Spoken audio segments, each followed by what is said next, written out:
नमस्कार. Cook with Sneha नांबरेमध्ये तुम्हा सर्वांचे अगदी मनापासून स्वागत आहे. फ्रेंड्स, बऱ्याचदा मुलांची मधल्या वेळेतली छोटीशी भूक भागवण्यासाठी आणि सकाळच्या तसेच संध्याकाळच्या नाश्त्यासाठी रोज-रोज वेगळं काय बनवावं याचा सर्वांनाच प्रश्न पडतो. खास करून मुलांना तर नेहमीच वेगवेगळे पदार्थ खायला आवडतात.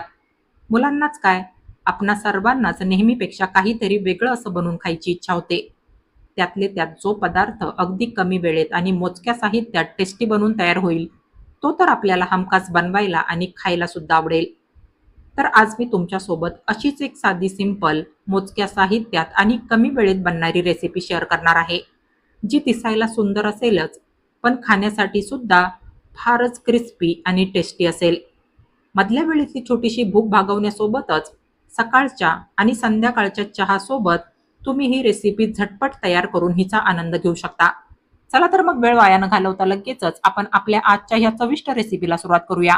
परंतु त्या अगोदर तुम्ही माझा हा चॅनल सबस्क्राईब केला नसेल, तर प्लीज माझ्या ह्या चॅनलला सबस्क्राईब करा. म्हणजे माझ्या पुढील प्रत्येक व्हिडिओच्या नोटिफिकेशन्स तुम्हाला मिळत राहतील. तर सर्वात अगोदर इथे या बाउलमध्ये मी मेजरिंग कपाच्या मापाने 1 कप मैदा घालून घेणार आहे. ह्याच्यामध्ये चवीप्रमाणे छोटा अर्धा चमचा मीठ घालायचंय. मीठ प्रथम मैद्यामध्ये चांगलं मिक्स करून घ्यायचंय.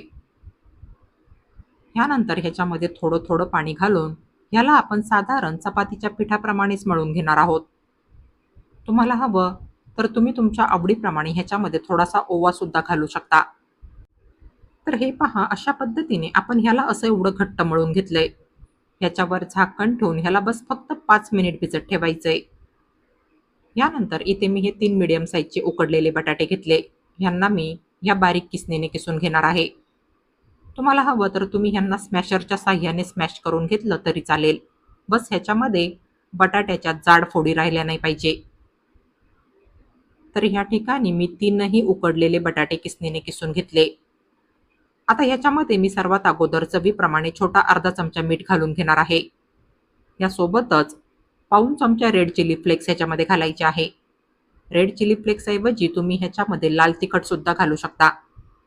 यानंतर छोटा अर्धा चमचा आमचूर पावडर, छोटा अर्धा चमचा चाट मसाला, 1 चमचा अद्रक लसणाचा ठेचा, थोडीशी बारीक चिरलेली कोथिंबीर आणि 3 मोठे चमचे भरून कॉर्नफ्लोअर ह्याच्यामध्ये घालायचा आहे.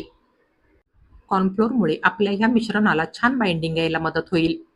ह्याच्यातल्या उकडलेल्या बटाट्याचा ओलावा हे कॉर्नफ्लोअर शोषून घेईल आणि ह्याचा मस्त असा उंडा तयार होईल. हे सर्व जिन्नस चांगले मिक्स करून घ्यायचे आहे. तुम्हाला तुमचं हे मिश्रण जास्तच ओलसर किंवा मग सैल झाल्यासारखं वाटत असेल, तर तुम्ही तुमच्या गरजेप्रमाणे ह्याच्यामध्ये कॉर्नफ्लोअर घालून याला मिक्स करून घ्यायचं आहे. 3 उकडलेल्या बटाट्यांसाठी 3 चमचे कॉर्नफ्लोअर तसं पुरेसं होतं.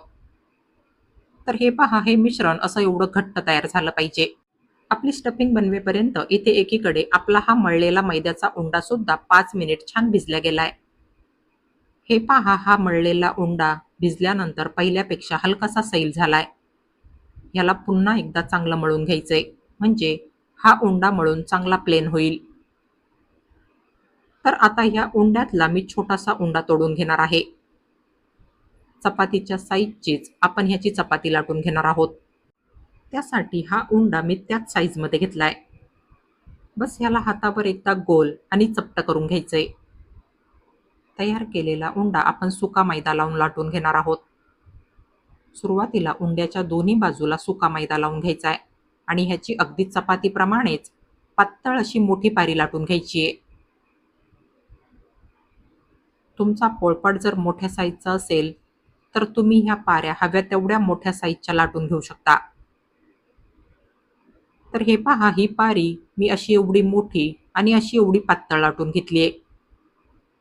बस अशाच पद्धतीने मी ह्या साईजचीच दुसरी एक पारी लाटून घेणार आहे. तर ह्या ठिकाणी मी सेम त्याच साईजमध्ये ही एक पारी लाटून घेतली आहे.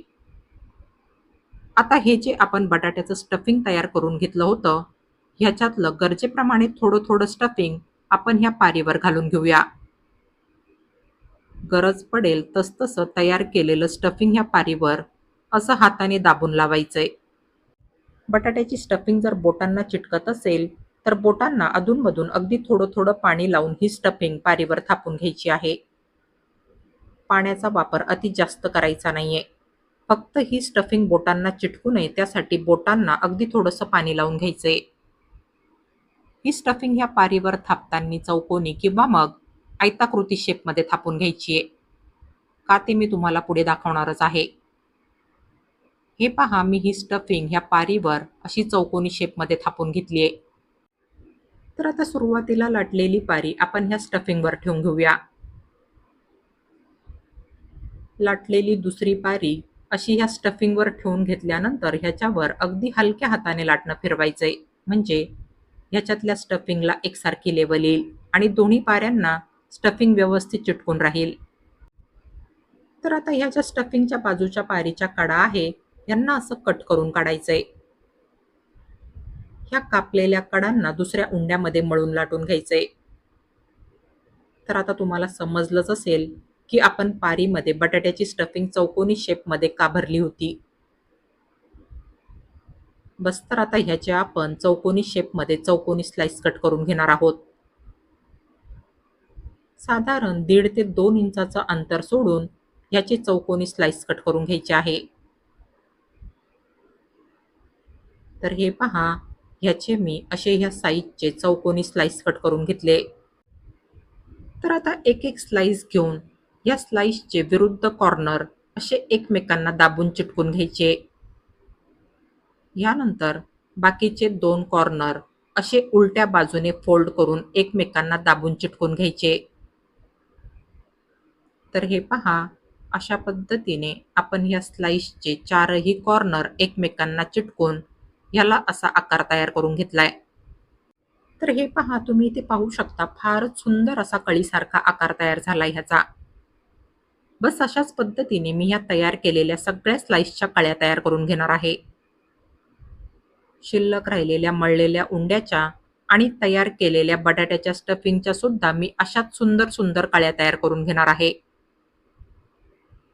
तर इथे या ठिकाणी मी मळलेल्या उंड्याच्या आणि तयार केलेल्या बटाट्याच्या स्टफिंगच्या ह्या सगळ्या कळ्या तयार करून घेतल्या. तर हे पहा, तुम्ही इथे पाहू शकता, फारच सुंदर अशा ह्या सगळ्या कळ्या आपण ह्या ठिकाणी तयार करून घेतल्या. हा एवढा सुंदर पदार्थ बघून तुमची मुलं तर खूपच खुश होतील. दिसण्यासोबतच चवीला सुद्धा हा पदार्थ खाण्यासाठी फारच क्रिस्पी आणि टेस्टी लागतो. तर आता तयार केलेल्या कळ्या तळून घेण्यासाठी इथे गॅसवर मी ह्या कढाईमध्ये तेल गरम करायला ठेवलं होतं. बस एक एक कळी आपण ह्या तेलामध्ये तळायला सोडूया. सुरुवातीला तेलात बसतील तेवढ्याच कळ्या तेलामध्ये तळायला सोडायच्या आहे. मीडियम टू हाय फ्लेमवर यांना मस्त असं क्रिस्पी होईपर्यंत तळून घ्यायचंय. ह्यांना झाऱ्याने असं उलटसुलट करत राहायचंय, म्हणजे ह्या कळ्या सगळ्या बाजूने एकसारख्या तळल्या जातील. ह्यांना फक्त हाय फ्लेमवर तळायचं नाहीये, त्याच्याने ह्या कळ्या फक्त वरतूनच तळल्यासारख्या दिसतील, पण आतून मात्र या कळ्यांचं मिश्रण कच्चच राहील. तेव्हा ह्यांना असं अधूनमधून गॅसची फ्लेम कमी जास्त करून छान असं कुरकुरीत होईपर्यंत तळून घ्यायचंय. हे पहा, ह्या ठिकाणी ह्यांचा कलर हळूहळू चेंज व्हायला लागलाय. ह्यांना आपण मस्त असा गोल्डन रंग येईपर्यंत तेलामध्ये तळून घेणार आहोत. हे पहा, ह्यांना तळून असा रंग आला पाहिजे. ह्यांना तळून ह्यापेक्षा डार्क रंग नाही आला पाहिजे, त्याच्याने ही चवीला जळकट लागतील. ह्यांना तळून मस्त असा सोनेरी कलर आला की लगेचच ह्यांना तेलामधून काढून घ्यायचंय. हा पदार्थ तळताना तेल अजिबात शोषून नाही घेत, तेव्हा ह्यांना तळायला जास्त तेल सुद्धा नाही लागत. हा पदार्थ अगदी कमी तेलकट बनून तयार होतो. सणावाराला, पार्टीसाठी तसेच तुमच्या घरी येणाऱ्या पाहुण्यांसाठी सुद्धा तुम्ही हा साधा, सिंपल, क्रिस्पी, टेस्टी आणि सुंदर पदार्थ अगदी मोजक्या साहित्यात आणि झटपट तयार करू शकता. सकाळच्या तसेच संध्याकाळच्या चहासोबत नाश्त्यामध्ये तुम्हाला हा पदार्थ नक्कीच खायला फार आवडेल. मधल्या वेळेतली छोटीशी भूक भागवण्यासाठी सुद्धा हा पदार्थ एक उत्तम पर्याय ठरू शकेल, कारण हा पदार्थ अगदी काही मिनिटातच बनून तयार होतो. तुमची मुलं तर नक्कीच हा एवढा सुंदर आणि टेस्टी पदार्थ बघून आणि खाऊन खूपच खुश होतील. वरतून क्रिस्पी आणि आतून मस्त असा सॉफ्ट हा पदार्थ सर्वांचंच मन जिंकेल. तुम्ही ह्याला तुमच्या आवडत्या कुठल्याही ग्रीन चटणीसोबत रेड चटणीसोबत तसेच सॉससोबत खाण्यासाठी सर्व्ह करू शकता. हा पदार्थ दिसायला जेवढा सुंदर दिसतो, तेवढाच हा पदार्थ खाण्यासाठी सुद्धा फारच टेस्टी लागतो. तर फ्रेंड्स, तुम्ही माझी ही मोजक्या साहित्यात कमी वेळेत बनणारी सुंदर आणि टेस्टी रेसिपी एकदा नक्की ट्राय करून बघा. आणि माझी आजची ही रेसिपी तुम्हाला आवडली असेल, तर प्लीज माझ्या या रेसिपीला लाईक आणि जास्तीत जास्त शेअर करा. आणि अशाच नवनवीन आणि पारंपरिक रेसिपीज बघण्यासाठी माझ्या या चॅनलला सबस्क्राईब करा. चला तर मग भेटूया पुढील रेसिपींमध्ये. तोपर्यंत हेल्दी खा आणि हेल्दी रहा. Take care.